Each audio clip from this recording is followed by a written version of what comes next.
Hello, hello, hello. I'm back.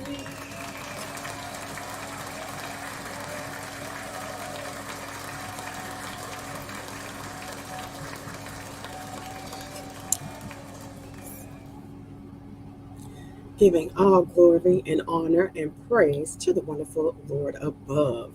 Today, I am going to come and talk about a very touchy topic, but one that needs to be discussed, because as we live in this world, we're going to encounter all types of people, and we are going to learn things about ourselves, to so that we can improve on. So I hope that the messages that I'm going to go over today, it will hit who it's supposed to hit, it will enlighten who it's supposed to enlighten, it will help others to be strong, and that is the gist of the topic. So I don't exclude any topics.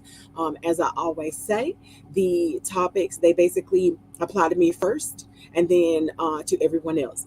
So I am not above reproach. A lot of the time when I am going over a topic, as a teacher and a student, it applies to me first. So I'm just going to say that as a disclaimer. With that being said, let's get into it. So this title is called Manipulation. Okay. You're actually going to see manipulation and manipulators, in this particular lesson, but it just depends on the context that I'm talking about. So we'll see. But how to be strong? Or, we have to be strong Christians. We cannot be weak-kneed Christians. There's no other way to say that. There's no nice, neat package to put that in. We must be courageous. We must be strong, because we have to understand and trust that the Lord, will fight our battles. But at the same time, we have to do our part as little soldiers of God. So, with that being said, let's talk about manipulation. In this particular day and age, I think that the lines, they get blurred a lot as to what manipulation actually is. I think that because so many things in this world have become, the norm, quote unquote, like the norm, people run right through, a lot of these sinful things because they are immune to them. So what I'm hoping to do is to get us to just stop for a second and let's just break this stuff down. Let's analyze for a minute what manipulation looks like, what it sounds like, and what God thinks about this particular sin. All right. So, um, this is just to edify, basically. Now, what is manipulation? Manipulation is a behavior that controls or influences somebody or something. It is often in a dishonest way so that we don't even realize it. You know what I'm saying? So this is what I'm talking about. You got like two types of manipulation. Sometimes the person is a manipulator and they don't realize it. So sometimes they aren't even aware that what their behavior is considered to be wrong. Okay, so I'm hoping that this will help that type of individual. But then you have people who willfully manipulate situations and manipulate people, for their gain. Okay, so you got two types, two different types, basically. All right. So, a manipulator, they are the opposite, and they do the opposite of what the Bible teaches. Okay, they are self-centered. They are highly emotional. They are extremely defensive, and they lack reasoning. You can oftentimes not get through to an individual to help them to remove their feelings and just see a situation simply for what it is. Okay. So instead of being able to consider others, more important, they always consider their needs to be more important, more dire, more unique, or just a flat out emergency at all times over everybody else. Sometimes we say drama queens, or sometimes we'll say drama kings. This does not discriminate in gender, it does not discriminate in race, it does not discriminate in age. This manipulation that we're talking about, it hits everybody. Okay. So we will encounter manipulative people in our lives, no matter how much we try to hide from them. we're going to encounter them because they're in the world. Okay. You might even be a manipulator. So again, just stick around. Just hear me out. One thing that we must remember is that no matter the relationship to you, even if it's you, even if you find that you are the manipulator, you must be held accountable for your actions. We must hold others accountable for their actions. Okay. Because at its core, if you strip manipulation down from society's definition of it's okay, it's normal, everybody does it. Manipulation is just a type of lying. That's literally all it is. So, as Christians, and pardon me for my grammar, but as Christians, we do not want to be liars. We do not want to be around liars, okay? Because we are recovering sinners, willful sinners.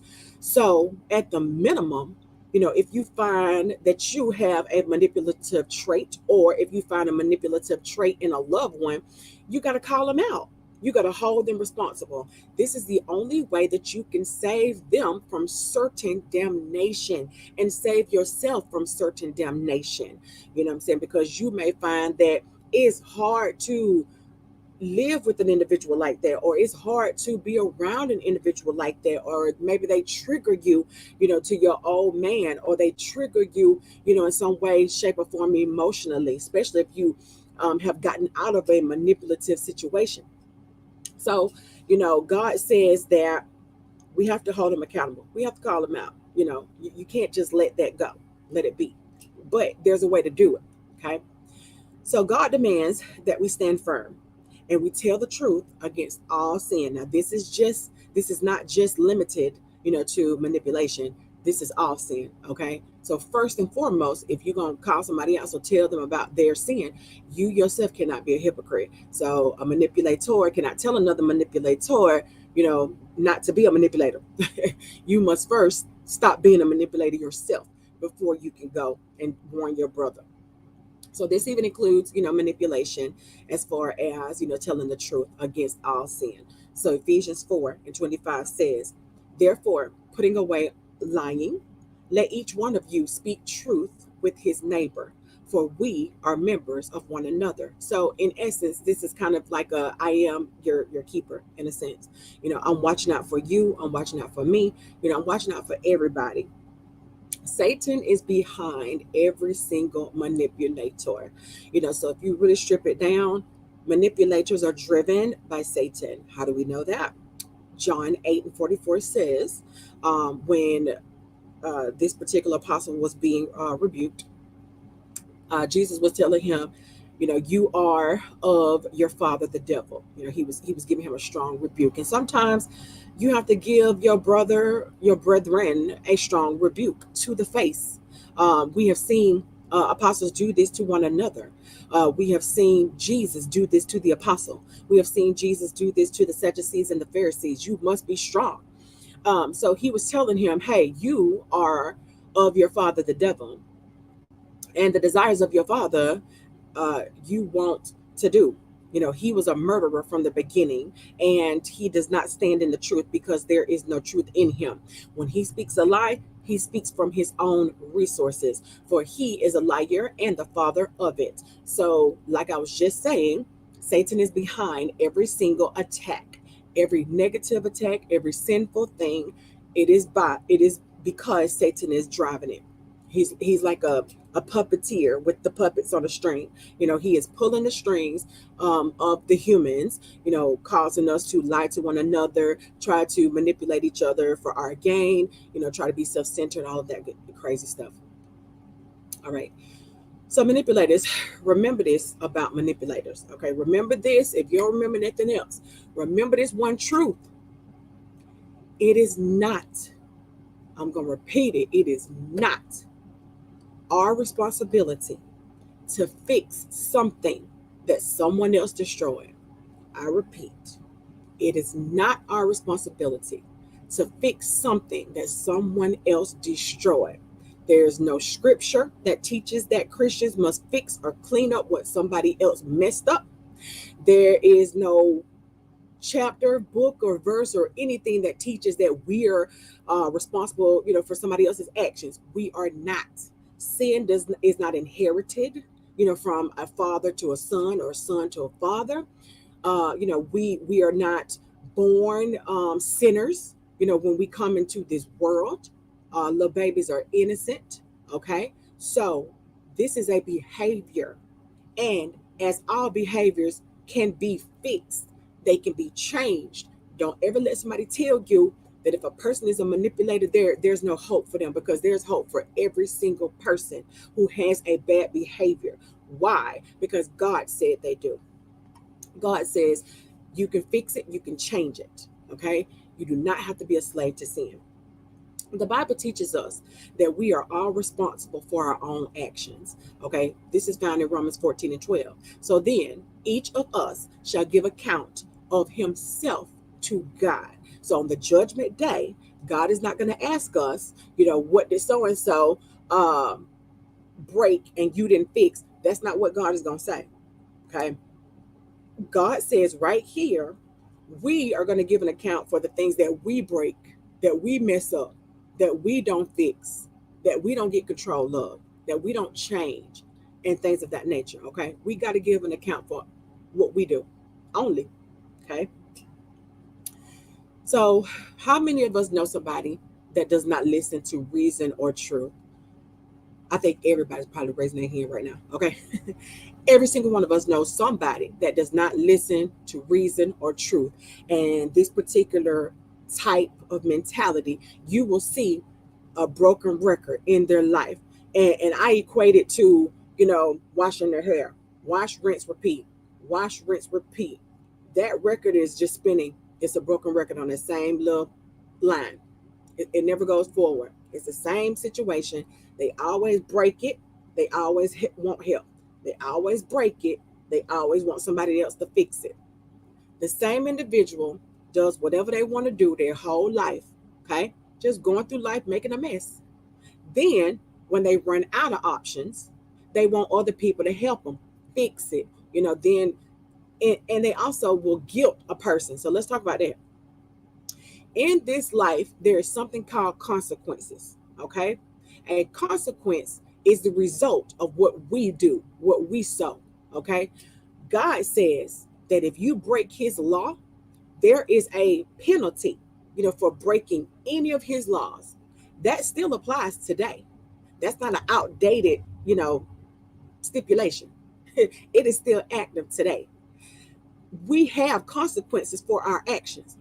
If I have a glass of milk, in my hand, and I drop it on the floor, it's going to break and shatter. That's the consequence of me dropping it on the floor. It's going to break. So if we go through life making bad choices and making bad decisions, it's the same as having something and then dropping it and letting it break. You understand? So what I'm saying is this: we have to reap what we sow. I have to now either fix that thing that I just broke or clean that thing up, because if I don't clean it up, somebody else is going to step on the glass pieces. They're going to get hurt too. Okay. I have to do that. I cannot expect somebody else to come and clean up what I just did. I'm responsible for what I just did in the eyes of the Lord. Okay. Galatians 6 and 5 teaches this: for each one shall bear his own load. Okay. This is saying you have a load in life that you must bear. Only you. You can't pass it to nobody else.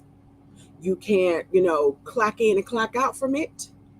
God says every single load that we have in this life, we must bear it. One good example of that, was the Apostle Paul. He had what the Bible describes as a thorn in the flesh. We don't know what that was, so I'm not even gonna go there. But what I will say is this: God told him he was not going to remove it. It keeps him humble, and it keeps him centered, on the mission. It keeps him from being. It gives him humility, and that's what all of us need. So when God is saying we got to bear our own load, it's for our own good. It's for, the edification. Each person has something in their life that they are guilty of, including myself. I have to, bear the weight of my burdens. I'm going to say 90% of the burdens that I bear, it is because I created them. I'm going to say that. It's my fault. So therefore, I got to clean up what I messed up. Okay. So, I would say maybe 10% of it is just life. It just happens, life. You know what I'm saying? So sometimes you get sick just for no reason. You know what I'm saying? Maybe you handled some money, and the person who it belonged to before you, they were sick or something like that, and it got passed on to you. That's just life. Sometimes that happens. It rains on the just and the unjust. Blessings flow on the just and the unjust. That's just life. So we have to just deal with it. Everybody got their own burdens to bear. All right. So back to manipulation. So oftentimes, individuals that find themselves out of options. So that same person I was talking about, that person that's done messed up their whole life, and now they're out of options. They will turn to manipulation sometimes. I'm not saying everybody does, but sometimes they will turn to manipulation and they don't even realize that it's manipulation. Some people call it calling in favors. So they'll remember, oh, back when I was out here running the streets and doing what I wanted to do, I made some friends and I may have done something for them, so therefore now that it's my turn, I'm finna go ahead and call in that favor. That is a sin. Manipulators like to guilt somebody else and helping them by bringing up a time or an instance when they may have helped you or somebody else. And I'm going to tell you why it's a sin. Because you may be saying to yourself, that sounds fair. Yeah, it's normal in our society, but it's not normal to God. And I'm going to tell you why. Why is recalling or reminding someone of what you may have done for them in the past bad? Because God says it is. God says that when we do things, it is to be done as if we are working for Him. Colossians 3:23 says, and whatever you do, do it heartily from your heart, as to the Lord and not to men. So whatever you do for somebody else, you don't do it to like store up a favor for yourself. You do it, and give it to God as storing up treasures in heaven. Okay. So that God will see, your efforts, and God will be pleased with your efforts. God don't owe you nothing, but we want to make God smile in our lives. So whenever you do something, no matter what it is, whether it's working, laboring, whatever you do, God says right here, do it from your heart and expect nothing in return. When we work for God, would you dare recall or remind God what you did for Him? No, I wouldn't. I'm going to tell you right now, I will never, because I can never repay God back. I am indebted to God for life forever. Okay? I wouldn't dare tune my lips, my heart, my mind, my fiber, my being, my soul will never, ever recall or remind God what I did. My humility will never allow me to do that. And I most certainly am not going to do that to my neighbor. And I most certainly am not going to do that to my brethren in the household of faith. Okay, so let's keep going. Now, should we have compassion for those that are going through hard times? Absolutely, we should. Our heartstrings should pour out to them. You know what I'm saying? We should, cry when they cry. We should rejoice when they rejoice. You know what I'm saying? Should we try to help those in need that are trying to help themselves? Absolutely, we should. But are we obligated to fix their mess? No. No, we are not. Should we be guilted or guilt tripped into fixing their mess? No, that's not what I'm saying. God says in Galatians 6:7, do not be deceived. God is not mocked. You can't trick God. For whatever a man sows, that he will also reap. When a person is getting a whooping from God, get out of the way, or else you will get hit too. That's just like with our parents. I have brothers, okay? And when my brothers was getting a whooping, oh, I was trying to get far away because I know if I get up in that mix, I might get one of them lashes too. Okay? It's the same way with God. When God chastises his people, he don't need no help. He don't need you in the way because you just gonna hurt yourself. So if he is giving somebody a chastisement for what they reaped and what they're sowing now, let him deal with that individual and get out of the way. That's the best thing you can do for yourself. Or, unless you like to get lashed, you know.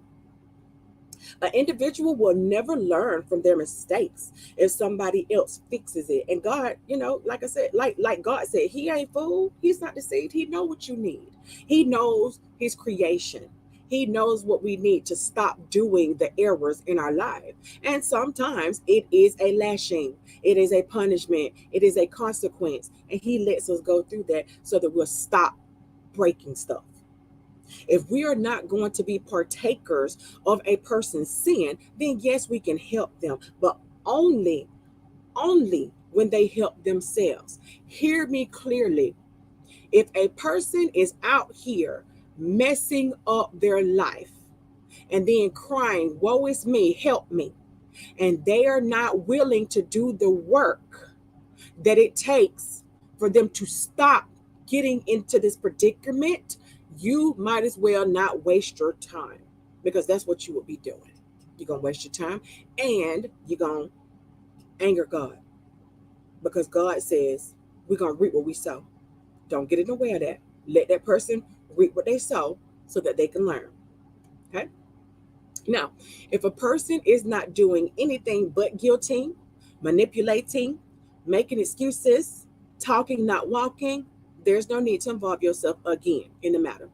God does not hold another individual accountable for that individual in those instances. As far, I don't care who it is, mother, brother, sister, cousin, does not matter. And I'm talking about adults only. I'm not talking about children. I'm not talking about those that are less than, those that we have to take care of and things of that nature. I'm not talking about that. I'm talking about adults, okay, who are continuing to do the same thing over and over and over, and they're not learning from their mistakes. So we can say no, says God. Matthew 5:37 says, but let your yes be yes and your no be no. For whatever is more than these is from the evil one. Don't be afraid to say, no, I'm not going to get involved with that. No, I'm not going to help you with that. No, I'm not going to help you stay in that predicament or that mess. God says, stand up, be a strong Christian. We're not supposed to be weak-kneed Christians. God has given us the whole armor of God. God has provided us everything we need to navigate these waters. Trust him. Okay? All right. So I'm going to get down off my soapbox. But I just wanted, I literally, I see it a lot. I've experienced it in my life. You know what I'm saying? Like, I've encountered manipulators. I've been the manipulator. You know what I'm saying? Like, before I gave my entire life to God, I was a mass manipulator. So that's why I can sit here today and tell you what I'm telling you to watch out for. I know my mindset during that time. I remember it was all about me. I was a highly emotional individual. I was not hearing any reasoning. I just wanted relief. When I broke something, I wanted somebody else to fix it. Help me, help me, help me. Let me call in these favors right now. Let me cash in the chips. That ain't how it works. So I had to learn from that. I had to grow from that.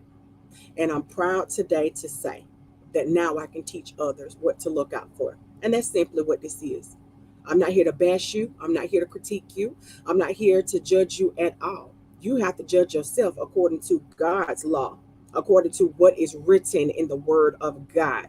That's what the oracles of God does. So that's not my job. My job is just to plant the seed, to help you see what you look like in the mirror, to help you to identify, the holes, the dangers, to help you to not fall into the ditch. Unfortunately, some people will not take heed and they're going to do it anyway. But that's neither here nor there. The only thing I can do is what I can do. I'm responsible for just planting the seed.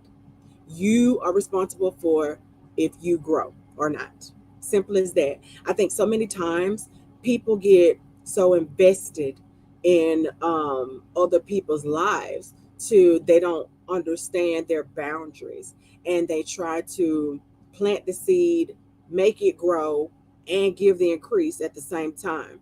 God says one plants, one helps till it, and then He gives the increase. Only God can do that. Only His word can do that. So we have to get out of the way, leave it, and move on. There's other people that need to hear the same message. So with that, I'm gonna conclude. I love you. I got another message that is very, very that kind of goes with this. So stay tuned for that. But I appreciate you as always. Be blessed, and I'll be back if it's the Lord's willing. Bye for now. Bye. Blessed assurance, Jesus is mine.